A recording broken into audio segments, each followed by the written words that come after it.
Kehidupan kota kembali berdetak tatkala matahari memecah keheningan pagi. Garis-garis sinarnya seakan ingin menyibakkan kenyataan hidup yang terjadi. Ketimpangan hidup nyata adanya, sementara ada orang-orang yang hidup bergelimang harta. Namun tidak bisa dipungkiri, banyak juga kita dapati orang-orang yang hidupnya menderita. Disinilah persoalan hidup dimulai. Bagi sebagian orang yang tipis imannya, jalan pintas agar bisa hidup kecukupan ditempuhnya. Jalan yang dilarang agama seringkali tidak lagi dihiraukan. Kartu-kartu setan kadang menjadi tempat berharap sebagian orang untuk memperoleh limpahan harta. Bahkan tidak sedikit orang-orang yang terjerat angka-angka ajaib untuk mendapatkan limpahan uang. Ada pula yang memilih jalan pintas untuk memperoleh kelimpahan harta dengan jalan mencari pesugihan. Di balik sosok ular yang menakutkan ini, tersimpan sebuah misteri. Konon ada seorang dewi yang memiliki kekuatan dahsyat, mampu menjelma menjadi seekor ular, dan mampu memberikan kelimpahan harta bagi orang-orang tertentu yang berani memberikan tumbal. Dialah Nyi Blorong.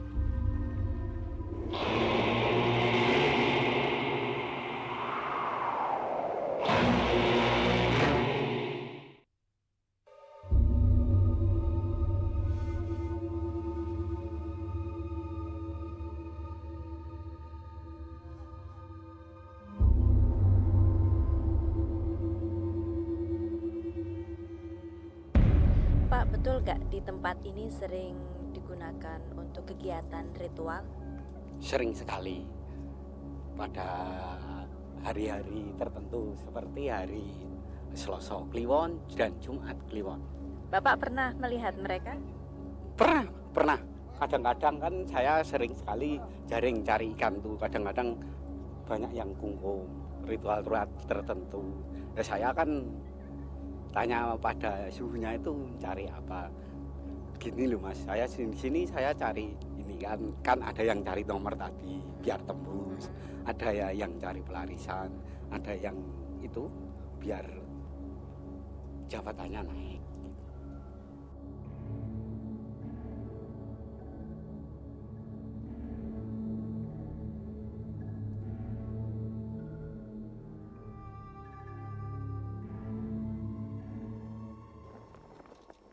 Pemirsa, sungai konon bukan hanya sekumpulan air yang mengalir. Bahkan bagi sebagian orang, sungai merupakan hamparan jalan gaib yang menghubungkan mata air menuju laut.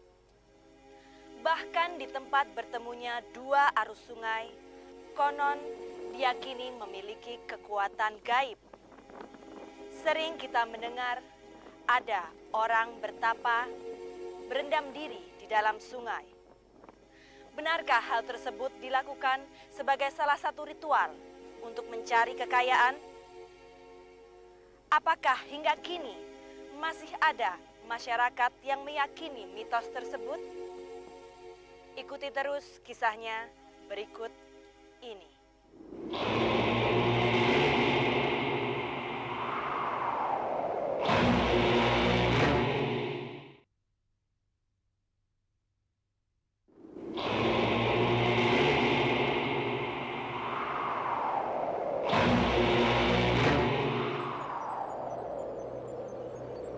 Di tengah keheningan sang waktu, air senantiasa tidak pernah berhenti. Demikian pula sungai akan terus mengalir dari mata air hingga menuju muara laut selatan. Disinilah konon Nyi Roro Kidul berkuasa menggenggam tahta kerajaan yang menguasai segenap makhluk gaib di Pulau Jawa. Adalah Nyi Blorong. Konon memiliki kesaktian yang sebanding dengan Nyi Roro Kidul. Namun seringkali muncul ambisi Nyi Blorong ingin mengalahkan, membangun kekuasaan secara diam-diam. Konon Nyi Blorong merekrut manusia untuk dijadikan pengikut setia. dengan menawarkan limpahan harta sebagai penjerat manusia. Ya Nyi Blorong itu jin, Mbak. Jadi jin termasuk yang menguasai Ratu Kidul, Mbak. Itu yang jin yang mau dipelihara kepada manusia itu nyebal aturannya Kanjeng Ratu Kidul. Sebetulnya itu udah melanggar aturan Ratu Kidul. Namanya jin ya, mencari enaknya sendiri. Seperti itu, Mbak. Untuk membawa pulang Nyi Blorong itu ya ada makanannya ya. Itu sambal kecok dan tumpeng robyong itu termasuk syarat-syaratnya, Mbak. Tumpeng robyong itu ya dibikin dari pisang rojo setangkep dan tumpeng ya dibentuk robyong-robyong dari kacang panjang dan telur sebagainya, Mbak.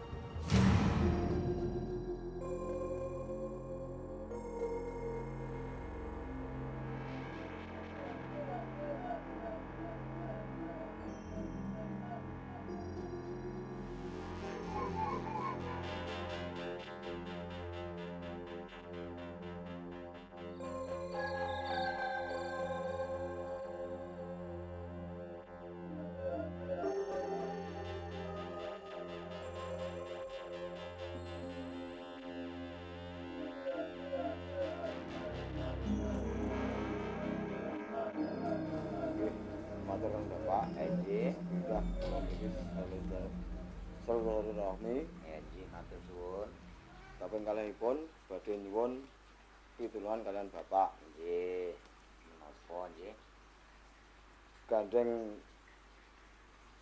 gesang kula sakmenika ketinggalan kalih rencang-rencang sedaya. Nggih. Matur Bapak badhe nyuwun ingah-ingah. Ingah-ingah napa wedhus lho? Sanes Pak, Napa? Nini Blorong. Oh, wah ning Blorong niku aurat lho, Mas. Napa sampean sagah resikone mangke? Sagah nampi Sagah, donya akhirat. sagah. Oh, nek jenengan sagah nampi, monggo namung kula sebagai tiyang nglantaraken enten napa-napa mangsa nggo nek kersane jenengan kedah ngoten mboten enten sanes. Ambenjang dinten Selasa Kliwon jenengan klatri rawuh mriki kalih ngasta uba rampenipun.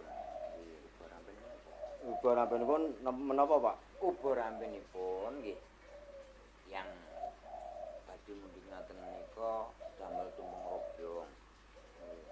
Terus darane sambel kecok dinten candhaipun wanci mendhet menika mbenjang tetepun damelaken sagah to? Sagah. Nek nganti mengke sampean kesupen resikonipun ingkang nyangga sampean piyambak.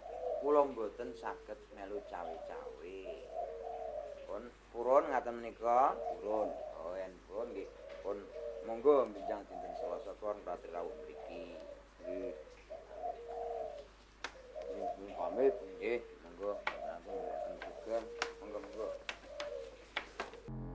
Di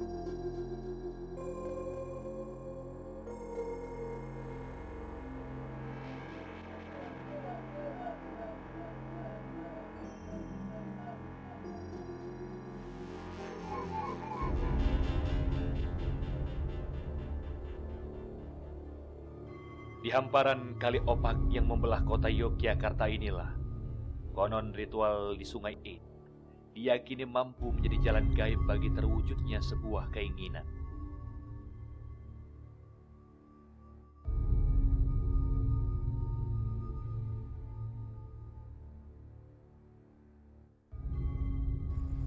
Di tempat inilah, konon pada malam-malam tertentu menjadi tempat untuk melakukan ritual.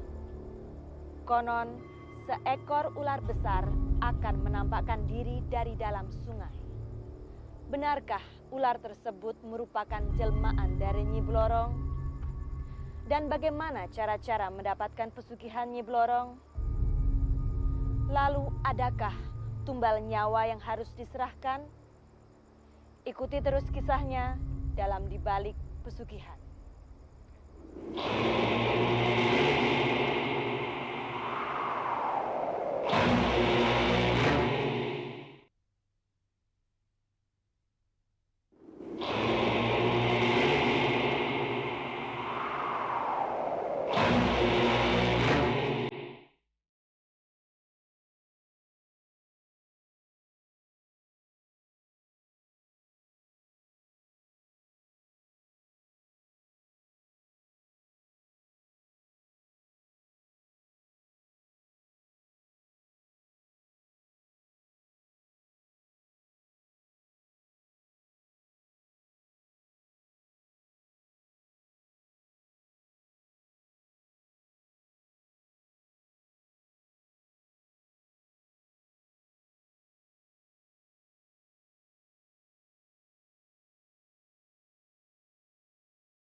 Hamparan sungai yang dikelilingi perbukitan hijau, gemericik air dan kicau burung menghadirkan kejernihan yang sunyi.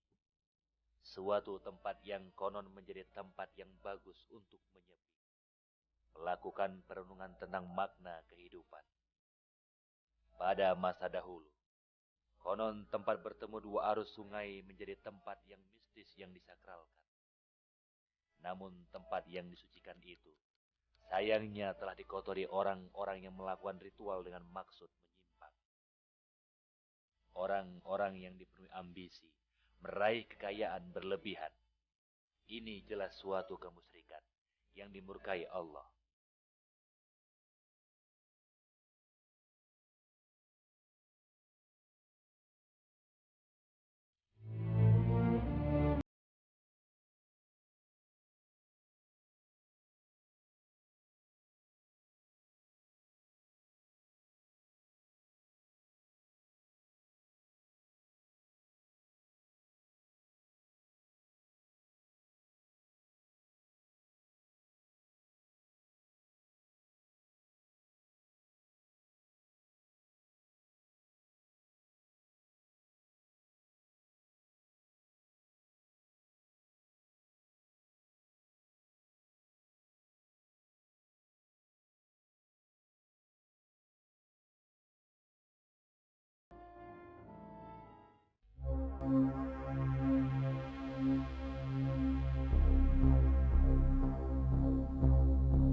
Untuk menyempurnakan ritual, pemohon konon pada malam-malam yang telah ditentukan menjalani ritual kembali.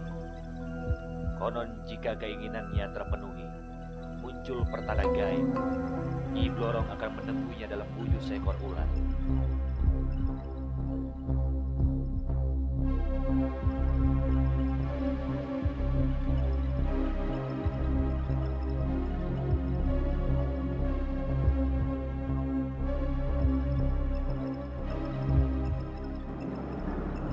Konon pula pemilik pesugihan Nyi Blorong ini memiliki tanda titik putih yang menyerupai sisik ular di bagian belakang lehernya. Sebagai imbalan datangnya kekayaan yang melimpah, konon pada malam tertentu, hubungan layaknya sepasang kekasih harus dilakukan. Tidaklah ada setitik api tanpa menghadirkan asap. Kelimpahan harta yang didapat dari jalan tidak wajar, tentu ada syarat yang harus dipenuhi.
Konon sebagai imbalan, pemilik pesugihan Nyi Blorong harus memberikan sesaji pada malam Jumat dan Selasa Kliwon. Jika sampai lupa, itu pertanda sesuatu pasti akan terjadi.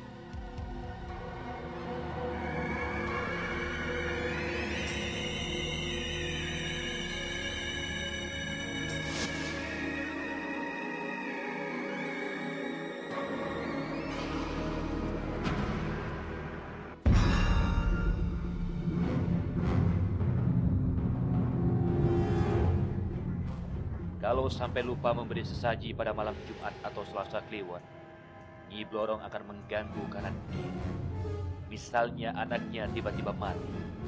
Sebenarnya itu dimakan oleh siluman ular jelmaan Nyi Blorong.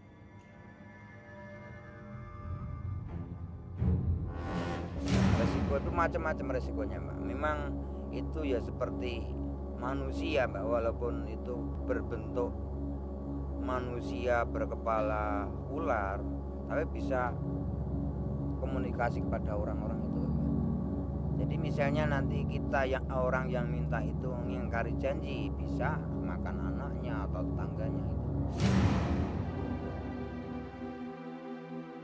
Penyesalan kini tidak akan berarti. Tangisan tidak akan mampu mengembalikan anaknya yang telah jadi kurban keserakan diri. Namun perjanjian telah diikrarkan, tidak bisa dibatalkan. Begitulah resiko yang harus ditanggung orang-orang yang menempuh jalan menyimpang.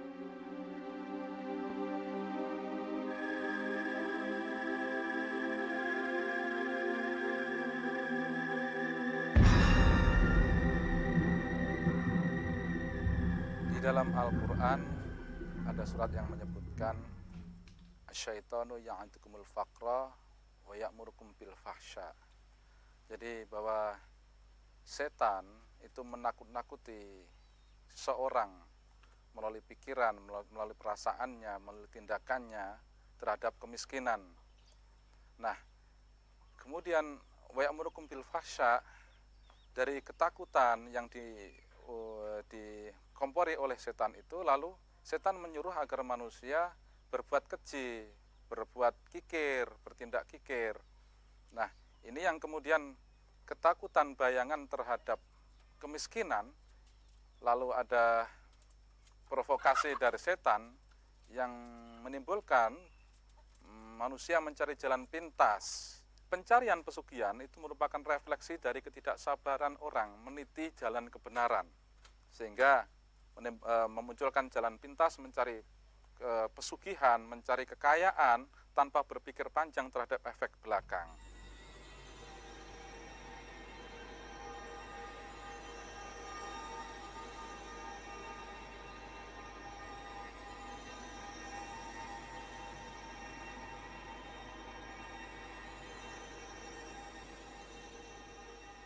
Tuhan tidak hanya menciptakan kehidupan dari seluruh makhluk yang ada, namun Tuhan juga memelihara seluruh makhluk ciptaannya.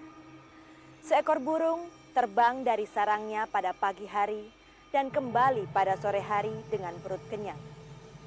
Demikianlah salah satu tanda kekuasaan Tuhan. Namun manusia seringkali dihinggapi kerakusan, kemudian memilih jalan menyimpang. Kelimpahan harta tidak selamanya menjamin kebahagiaan. Harta kadangkala menjadi awal sebuah bencana. Nantikan kisah-kisah yang tak kalah menarik minggu depan dalam Di Balik Pesugihan.